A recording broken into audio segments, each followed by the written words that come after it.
Riveting content. Empowering your life. Welcome to the Sphere. This episode is sponsored by Sphere Exclusives. Looking for exclusive content from your favorite podcasts here at the Sphere? Head over to sphere.tv/Patreon and sign up today. True Digital Media Consulting. You're online right now and so are your customers, but marketing has to be a consistent journey. True Digital Media Consulting can help with your online ads, organic growth, and so much more. Contact us today at 832-934-4436 or visit our website at truedigitalmediaconsulting.com. KOG and Company. Are your unique gifts and talents changing the world? Do you desire to belong to a community of unity? Visit KOGpassion.com to learn more about the Unleash Your Dopeness movement.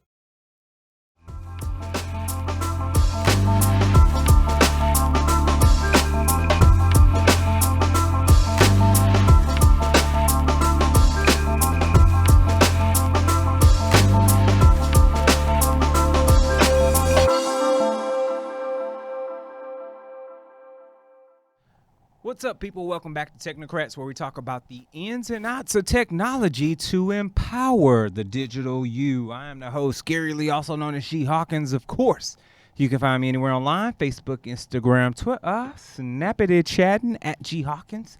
That's G Hawkins with a Z, and I'm with the lovely, the eccentric, the Afro-sporting Ari McKinney. What up, Ari? Hello, how are you? I'm doing fine. How are you over in that digital space of yours? I am good. Good deal. Lovely to have you back, my dear. We appreciate your patronage.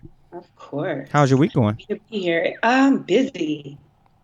Crazy busy with work deadlines and whatnot, but work is good. Hence the Better life. than no work. Hence the life. And of course, shout out to all our Facebook livers. Hey, we appreciate the support and you tuning in. Make sure if you've got any questions about the topics that we've got, drop them right there. We're only on Facebook Live for the first 10, 12, 15 minutes of the show, so make sure you get those questions in. And shout out to anyone on my watch party that's tuned in. We appreciate you, Amber Webb, Candy Lowe, and my boy Daryl Thomas. And we'll keep those people rolling in. But let's kick this thing off. And, of course, we like to start with some of the goodness. And this particular week, we're going to start with a little Mobility Weekly. So, Mobility Weekly, we're talking about anything that surrounds a mobile or some type of tablet interface. We're going to drop gems and talk about what's popping through the news with that. And it looks like we've got some changes coming to all our Netflix users. Mind you, we're not talking about the change to the Netflix pricing, which I saw. Ari, I don't know if you got that email from Netflix, but I surely got an email saying that my bill was going up. I felt some type of way. Yes. But for our iOS folks, I'm talking to anybody with an iPhone. I'm talking to anybody with an iPad. Netflix is ending AirPlay support on that device. So let's break that down. For those that don't understand this or don't know what this is, we're talking about an article over at Ars Technica. Shout out to the guys and gals over there.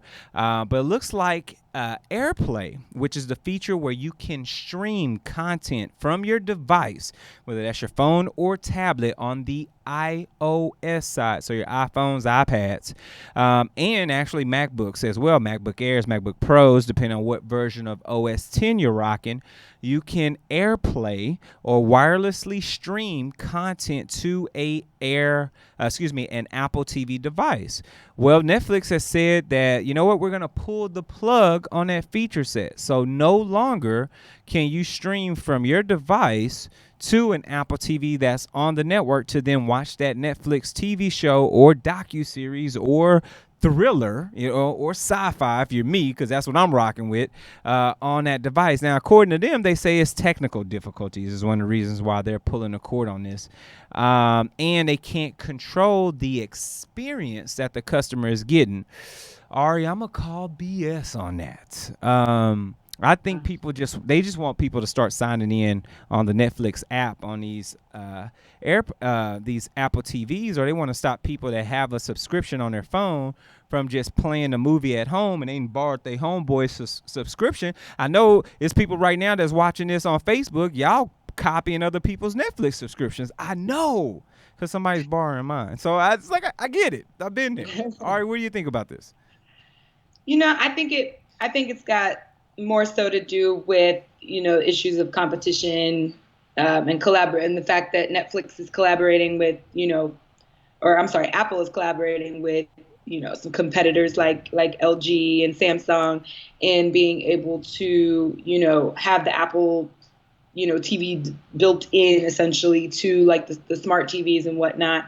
It seems a little to me like a bit of a clapback on Netflix's part, because Apple is launching the Apple TV Plus, which is their subscription service. And so I'm calling BS on the technical limitation excuse. Yeah, they tried it. They tried it. But I can understand them being salty McSalty when it comes to this new Apple service. I mean, let me keep it a buck. Let me keep it all the way 100 for everybody in Facebook land. And I see the rest of y'all hopping in. Savvy, what up? Shout out to the Hugh. Misty, I see you. I think we got some people coming on Startup Masters from Misty. DeAndre, we see you. Kayla, what's up, love? I know for a fact that 90% of my Apple TV use comes from Netflix. 90% of it. Every now and then I'm on Hulu or I'm watching Black Lightning on the CW, because that's a great show. Make sure y'all check that out. But if it wasn't for Netflix, maybe I wouldn't have such a need. So I agree with you on the clapback, because if Apple's going to release their own service, which is going to be directly competing with Netflix, I could see Netflix saying, well, let me scale just a skeet taste. Let me scale back some, and, y'all can do what y'all need to do. So yeah, and I mean, it's still, available for like use directly within the Apple TV. Like you can still have, the Netflix app is still there. But I also think it has a bit to do with, just access to user data as well. But yeah, no, the whole technical limitation thing was BS for sure. Because because people were pointing out, well, you can still Chromecast. Mm-hmm. But I think the key difference there with Chromecast is that Chromecast is specifically for kind of airplaying, so to speak. Chromecast doesn't have its own apps built into it. Yeah, very true. So they have to kind of keep that open for Chromecast users. But very true. We shall see. Maybe they'll reverse course at some point, and people will be like, yo, this was an issue.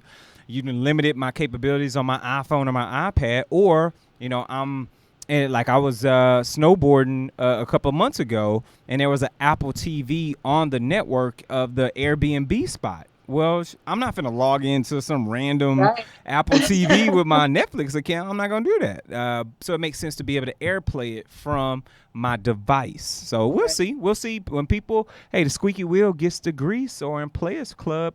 No, let me not go to Players Club. But we'll see what happens. We'll see what happens. And for anyone out there who has an iOS device, are you concerned? Let us know. Hit us up on the Facebook chat, or hit me on my watch party for those that are tuned in right now. Or, of course, hit us up on social media at the Sphere TV using our hashtag Technocrats. Shout out to Leonard. I see you hopped in. Lisa, what up? Leroy, I see you. Jamaica. Miss Rowland, we're going to go with that. We're gonna rock that. Let me pivot to one of the other FANG partners. And when we talk FANG, we're talking Facebook, Apple, Amazon, Netflix, and Google. Let's pivot to another FANG partner, and we're talking about good old friends over at Google. Looks like Google's doing something cool, and we've kind of, we've tried to keep you abreast of this, because this affects everybody with cellular service. Guess what, folks? You've got a new player that's in the building, and Google is ready prime time for their new cellular service called Google Fi. Let's take a look. We got an article from USA Today, and basically Google Fi is Google's late primetime service that utilizes a cellular spectrum on the LTE side and Wi-Fi. The overall premise is that you get this SIM card, which you can now buy from a Best Buy. It's going to be available in over 500 stores for $10, or you can order it from Google for free. And they're going to charge you $20 a month for service. So and that's unlimited talk, unlimited text, and they're going to charge you $10 per gigabit or gigabyte, up to, according to the article, 6 gigabytes. You won't have to pay over 6 gigabytes. However, once you get past 15 gigabytes, they throttle you. So they pull that Sprint move and AT&T move and throttle your service. But this is excellent for somebody who's on a budget, someone who is looking for a new alternative, or you've got a phone that has dual SIM slots. I've got a OnePlus 6T. So I keep a AT&T and a T-Mobile SIM card, which I may swap my T-Mobile SIM card for a Google Fi, especially if I can control costs a little bit better, and I can get great service from it when I need it, especially when I'm overseas, because I do like to travel. But with the intelligent switching, the easy plan, this could be a good competitor. The question is, will other people hop on board? I don't know. Ari, would you be willing to give up your service to try out Google as a potential cellular provider? Well, personally, since I have an iPhone, right now the iPhones are in the beta phase. Yep. As far as compatible devices go, so I would not be able to use Google Fi at the moment. But if I had a compatible phone, I don't know. I mean, maybe, like you said, if I had a dual SIM capability for when I travel, because I did like their international coverage and plan situation was appealing to me. But for me, I know I'm constantly on the go, and I use my phone. I use a lot of data. Yeah. So I don't know. I'd be afraid of hitting that throttle situation. I hear you. So, yeah, for that, I don't know. I mean, I have to see. But, I mean, if you're somebody that doesn't use your data a lot, or you're, pretty much on a Wi-Fi network at home or at your office a lot, and, I could see it being a really good cost-effective option. But it could get up there. I mean, so you're looking at $20 base, and then if you use up to 6, that's another $60. So that's $80 at that point. So I don't know. And that's kind of what I think. When I think about AT&T, because that's my provider, I think the unlimited, quote unquote, until they start throttling you, is around that $80, $90 price point, if I remember correctly. And let alone whatever, FCC 911 fee. They got a fee for everything. Yeah, it's like there's a water fountain fee, like all kind of stuff associated to your cell phone. But you're spot on. Apple iPhone users, and I don't know, Misty, you may be one. Amber Webb, I see you tuned in. You may be an iPhone user. I'm not sure. You are in beta, as Ari eloquently put it. So it would be some contingencies for you all. But for our Pixel 3 users, for our old school Nexus users, for people on the approved list, and you can put in some information right on Google's website to figure out if it's supported in your area and what phones are available. This could be an alternative, maybe for a kid or someone, for a child, and you want to limit them on what they can use, or this could be a non-starter if you're someone like Erlene, who says she does not trust the Googles. So, it just depends. And Misty says that she is Android all the way. I feel you, Misty. Like I said, I'm rocking this OnePlus 6T. But I wonder what people will do. Who knows? I may try it, though, Ari. I may let you know next week. Let me know. I'm curious. Rocking a Google Fi. Who knows? I mean, and it's kind of exclusive right now. So it's an exclusive bunch of us, just a few of us, that can do that. And speaking of exclusives, this particular portion of the show is sponsored by us, our exclusive team here at The Sphere. So If you're looking for exclusive content and you can't find that anywhere else, then guess what, folks? Look no further than the Sphere exclusives only found on Patreon. We've got some of the best behind the scenes shots that are happening daily here at the Sphere Podcast Studios. Plus, each show is curating their own specific episodes that are only delivered to our Patreon subscribers. And the icing on the cake, the cherry on top, is that we delivered the full show, not just the first 15 minutes, but the full show live from start to finish to our Discord server that is exclusive to that same Patreon family.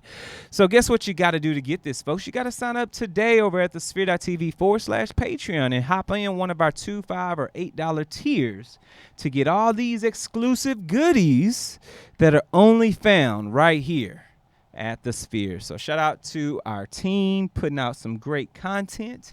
And because of such, we have to say goodbye. Facebook, we love y'all. We support y'all. Thank y'all so much for tuning in. We truly appreciate it. But you got to go subscribe to the show. Head over to sphere.tv/startup. No, /Technocrats. I'm about to send them to a whole nother show, Ari. Sign up to Technocrats. We're in iTunes. We're in Google Play, SoundCloud, YouTube, Stitcher, Spreaker, iHeart. We're anywhere podcasts can be found. Now, while you're there, make sure you review our show. We want to know how we're doing. We want to build better shows for you. You know, I want to channel my inner Doctor Who on this. That's my T-shirt I'm repping today. I want to channel that inner Doctor Who and make sure that we go back in the bag and we're coming out with some greatness that really sows into you all. So let us know how we're doing. Give us that constructive criticism. Fill out those the description info and the review stuff on iTunes. That definitely helps the show. And, of course, sharing it with your family and your friends, all the people that you know that needs that layman's insight when it comes to technology. And last but not least, if you truly love what we're doing, sow a seed. Head over to sphere.tv/donate, where you can do a one-time donation, or you can get that exclusive content that's dropping almost daily via our Patreon tiers. So once again, sign up today to sphere.tv/donate or the sphere.tv/Patreon. Facebook, we'll see y'all later. Next week, so Facebook. Let's keep this show rolling. Definitely want to keep the technology piece popping, but let's switch gears over to our digital trends. So digital trends, we're talking anything digital, anything that's coming down the pipe, anything about the newness of technology. And one of the very fascinating things, Ari, and I'm gonna need your help on this one because I don't know how to feel about this. We both have Amazon Alexa devices. Yes, Lord. And we realize that in having these conversations, via Amazon Alexa and all these other, these other devices that are taking in conversations or information verbally, that, it might be stored somewhere. Well, come to find out, Amazon's reportedly got thousands of people that's listening to those Alexa conversations. And let me just say this. At first, I wasn't even going to put this on a running show because I was like, when I first saw the article, I was like, whatever. Then I saw it again. and it went from Amazon might be listening to Amazon has thousands of people, or Amazon is listening to Amazon has thousands of people. Like the conversation just kept growing and growing. Rapid progression. Yes. Starting from this morning. So and I was like, okay, well, we got to have this conversation. But reportedly, Amazon has thousands of people that's roughly listening to about 1,000 audio clips per shift. And each shift is roughly lasting like 9 hours. So we're talking 8,000 to 10,000 audio clips that these employees are going through per shift. And some of them are just rudimentary stuff, whatever, up to some potentially criminal conversations that people are having. Before I even dive any deeper, you got a son at home. How do you feel about Amazon listening in on your conversation? I mean, Does it There matter? was there was a part of me when I first saw the article, like the first time, and I was kind of like, okay, well, duh, we know they're listening to some extent. But then it got very disturbing for me once I like realized that it was thousands of humans, that are listening. And then my next, immediate question was like, okay, well, do they have the data? Like, are they able to pinpoint, like, how much data do they have about whose device they're listening to? Right? Like, so are they able to say, okay, we're hearing this conversation, this is the person who owns it, this is where they live, blah, blah, blah. And it just got kind of disturbing for me. I mean, especially when it's, I don't know, man. It's, I don't know. Yeah, I I don't don't know either. necessarily care for it. I mean, it's a lot to wrap your head around. It's kind of like, damn, really? It goes beyond the scope of what I had kind of resigned myself to when I decided to put a few Echo Dots in my house. Yeah, yeah, yeah. And part of me, I guess for me, and I want to take my time here. It's tough, right? Because Yeah. on one aspect, I'm okay with it. I'm like, I'm not saying anything. It doesn't matter. It's not like, whatever. I'm not criminalizing myself, at least not that I think about it. Right. Then on the other side, I'm like, this is still my privacy, though. Am Right. I that okay for the convenience of being able to turn on a light or Right. talk to our admin, our wonderful admin at the front, without me having to get up and walk up or her having to walk back? Am I so okay not having to walk up and lock the door, or unlock it, or open a garage and all these other things? Does that really matter? Is it worth giving up my security and privacy? Yeah. And I don't know. And that's how I feel, and like you said, having a child in the house, I mean, I don't know how I feel about it. This is I don't know, it's a tough one. It's a deep one because it's like you said, I mean, would I rather just get up and turn on my own lights and do all that and like maintain my privacy, not I'm not running some sort of criminal enterprise out of my house, so I'm not concerned about it from Yeah. that aspect. But at the same time, you know, from what I read, um, they have the access to they know the serial number on the device that they're listening to, and they know the account number that matches with that security, um, number. So that being said, they may not be able to say, okay, well, this person living at this place is the one having this conversation, but they have enough to be able to put it together if they wanted to. Yeah. I feel Yeah. like. Yeah, So definitely. that's even more disturbing.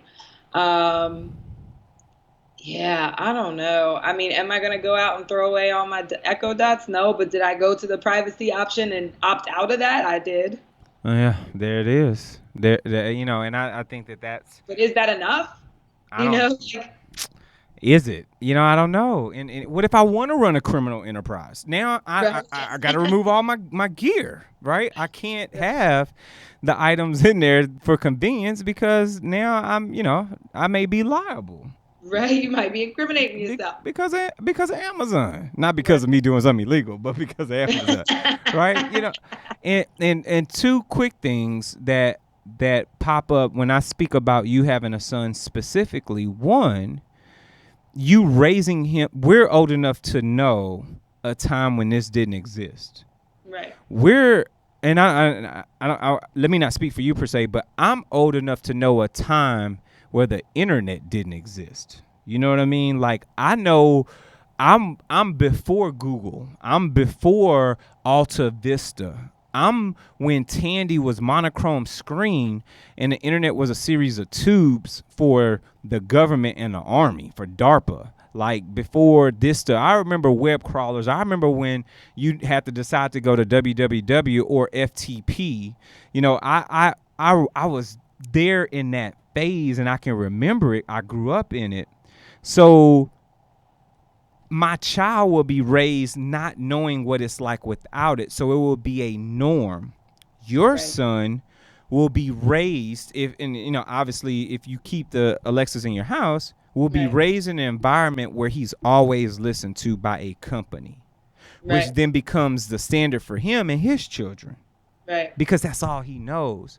So Right. that's the one part that sits on my spirit. And I don't even have kids yet, and I'm thinking about that. The second part is I'm in the midst of rolling out Amazon Alexas at a school because of the functionality and the usability. Right. And I'm like, so literally, it's an indoctrination for these kids to be accustomed to this. Yeah. And is it okay? I don't know. Yeah, I mean, I don't know. I mean, it goes even into a bigger conversation of, kids who are growing up, who are getting to the age where they're old enough to now Google themselves and are finding all sorts of web history on themselves Yeah. because of things their parents have posted from the time they were born. Yeah. And, some kids might be okay with that. Other kids might be very uncomfortable by that. So it begs the question of like consent.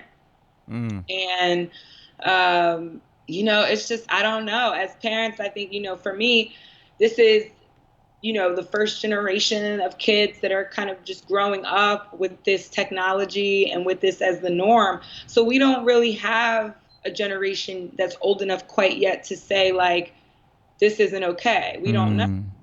So, I don't know, I know for me, it's a little unnerving because again, it's happening, they're listening because there's wake words. There's obviously when you're talking to it, it's gotta be paying attention or, you've got to be listening so that you can give it command. But to know there are actual, I don't know, I guess in some aspects I was a little more comfortable with it when I didn't picture actual people sitting around with headphones in, like listening to and transcribing my conversation. Thousands of people Like sitting there like this. Thousands of people in a warehouse just like taking notes. Yeah, that is weird. Imagine that job for 9 hours at a time. You're just the stuff you must hear. Kill yourself. Like it's crazy. Right? Yeah, like this some Clockwork Orange stuff. I can't even do it. I don't know. It's like some weird Black Mirror stuff. I don't know. Yes, exactly. But whatever it is, let us know how you feel. For all those you're listening to this right now on Spotify, or you're watching this at home via YouTube, or you're listening to this on your Amazon Alexa, let us know how you feel about us. Hit us up at the Sphere TV using our hashtag Technocrats. And this particular portion of the show that's coming up is sponsored by True Digital Media, sir. I wonder if they're doing some listening as well. True Digital. I wonder what you all are doing. But you're online right now, and so are your customers. The question is, how do you actively reach them? Marketing has to be a consistent journey, and we're here to walk with you every step of the way. True Digital Media Consulting can help with your online ads, your website development, your business reputation, and true organic growth on search engines. Give them a call today to discuss a customized strategy for your business at area code 832-934-4436 or shoot over an email to info@truedigitalmediaconsulting.com. Mention a Sphere to receive a free 30-minute strategy consultation. Shout out to True Digital Media Consulting. Yes, indeed. Now, last and not least for today, and I'm ultimately excited, let's hop into our Gamers Wanted.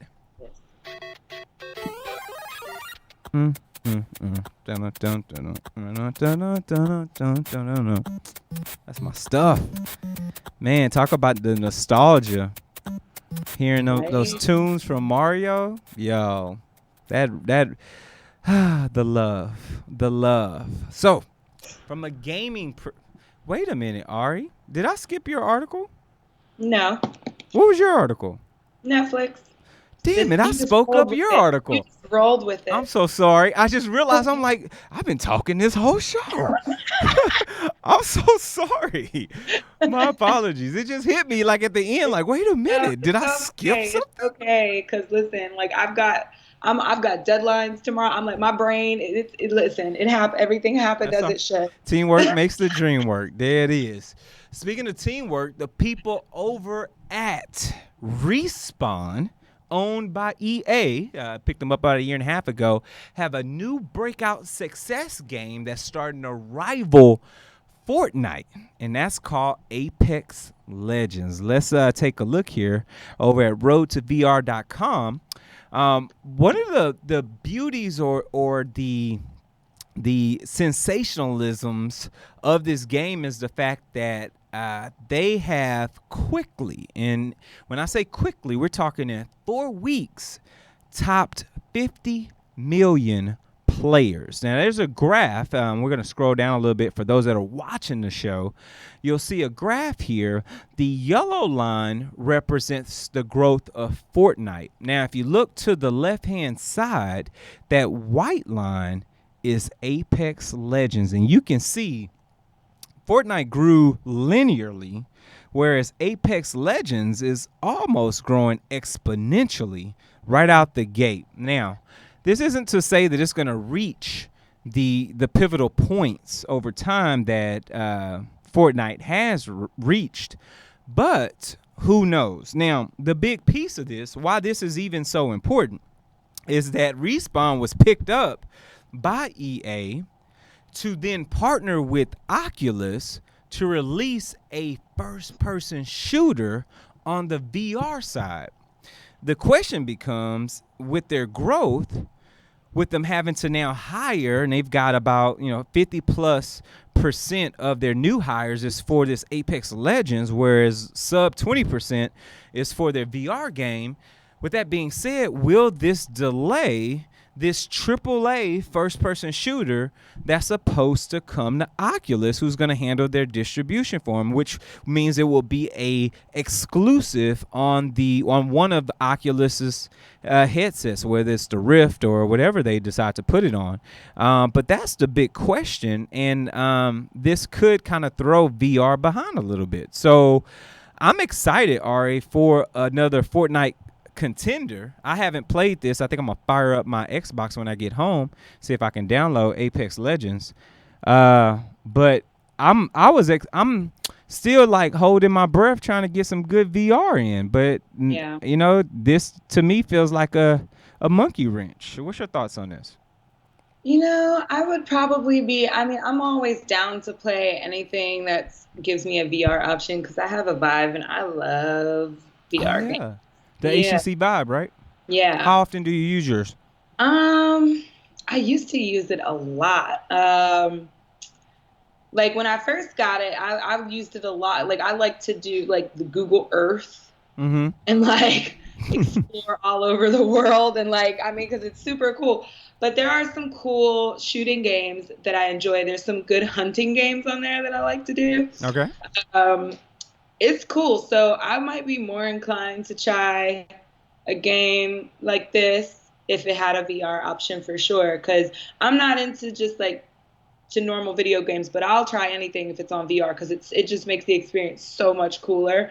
But yeah, I'd be down. I'd be down to try that. That's good to hear because you don't hear a lot of people talk about VR, and I don't want VR to turn into 3D. You know what I mean? I know, 3D right? became like this ugly stepchild. She's like a 3 and a possible. She's not even bored in comparison to the regular movies, right? So nobody's like, oh, VR, whatever. I mean, 3D, whatever. I don't want VR to be that. I was really looking forward to Ready Player One, that style of the Oasis and this VR experience that literally becomes the new internet. And we thought Facebook was lined up with Facebook Spaces to become the new Facebook. And you bought Oculus, but I feel like they just kind of, it's not that it's not moving, but there's nothing that's pushing this thing. It's like hybrid cars. I'm just being honest. It's like a hybrid. I don't know what to do. No, seriously, and it's crazy because when when the Oculus and the Vive and all those things were coming out, you started to see a lot of, not a lot, but you started to see, a few VR gaming studios start to pop up. around town. I think Houston has one. Yeah, matter of fact, I have a note for one. If it's still in my notes section, I'll see if I can find it in a second. But I was like, I wrote myself a note. Go on a date. Oh, it's this place called Exodus VR. And I don't know if they still Yes. even exist. I need to Google. Me either. I will Me Google either. search that right now to Search see if the they Google. even exist. Maybe I'll go this weekend. But I would, But you I know, wanted to go because like I'm down for that, you know what I mean? But I can see if some of these popular games start coming out with VR options, that a lot more of those start popping up. yeah, Because yeah. it's, you know, I mean, like we're still not at a point where the VR equipment is totally like cost effective purchase for everybody. Uh So I could see it being a lot more like a place where you can just go in, kind of like a Dave and Buster's or something like that, and just play a bunch of video games on VR as opposed to investing in your own equipment.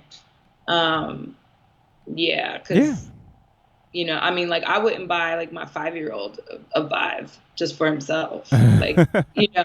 And then you get down to like, you know, it takes a good, you have to have a good amount of computing power to be able to use it in a way where it's not janky. Yeah. So there's, you know, Yep. there's a lot of factors to Your that. setup's got to be right. So I'm looking at their website. I'm not. It's okay. It's a spot. Yeah. Let me watch my tongue. It looks cool. I may have to check them out and see what's popping. See what's going on over there. Let us know. But I guess we'll see. We'll find Yeah. out. Exodus. I'm about to shout them out. Apex Legends. Man, keep growing, but make sure y'all don't respawn. Make sure y'all allocate some people to the VR side. We don't want to miss out on a good VR game over at Oculus. No. So, and this last portion of our show is sponsored by KOG and Company. So, are your unique gifts and talents changing the world? Unleash your dopeness is a people empowerment movement built to encourage the masses and operate outside of their fears and have the gall to recklessly pursue their dreams. Thousands of people and others are unlocking their greatness that dwell inside. Shop dope gear at kogpassion.com and use the coupon code DOPE for 10% off your exclusive dope apparel. Act now, sizes are surely selling out of there, folks. Yes, indeed. Yes, indeed. But that's it, folks. That's all we got for you today. We want to make sure we captured the Netflix conversation with AirPlay, talking about Google's 5 cellular service, of course, Amazon, and they're listening in on you. And 50 million on Apex. They giving Fortnite a run for their money. Ari, what you got going on this weekend? I don't know. Maybe just chilling. Like last weekend was crazy. We lost power in my entire complex for 8 hours. Oh, wow. Yeah, and like I couldn't work and stuff. So just catching up, I guess. You know, chilling. What about you? Okay. Oh, I'm sorry. Did you say what about me? I'm like, what about you? I thought the screen froze. I was like, did she say something else? Was there something else to follow? Oh, for me, I don't. You know what? I'll be out of town next week. So Right. this weekend I'm in town. Isn't tomorrow Good Friday? I think. No, that's next Friday. Oh, that's next Friday. You know, I don't know what's going on. I don't have anything planned. I'm gonna go swim in the morning after my weightlifting session. I got some other stuff to do, just light stuff, but nothing super fun. I got some friends with some birthday shenanigans that are occurring this weekend, so I'll probably just kick it out with some friends. But outside of that, just relax. I think I may grill something. I'm in the mood for something off the grill, maybe something smoked. I know what I'll be doing. Sunday, I will be preparing for Game of Thrones. That's what I will be doing. Oh, yeah, that's right. So for the world, I will be unavailable after. Yes, I will be unavailable because I'm watching it on HBO now, which means it will be available 1 hour earlier than it airs on TV. Oh, really? I didn't know that. Yeah. If you use your HBO Go or HBO Now, you can watch it an hour early. Okay, good to know. So that's where I'll be Sunday. Well, I'll be right there as well. So, all right, where can the good people reach you at, my dear? You can find me on Facebook, Twitter, Snapchat, and Instagram at Dish with Ari. Okay, cooler beanies. And of course, you can reach me anywhere: Facebook, Instagram, Twitter, Snapchat at G Hawkins. That's G Hawkins with a Z. Any questions about the show, shoot us an email: technocrats@thesphere.tv. This has been another great episode. We will see you all next time, folks. Peace. See you next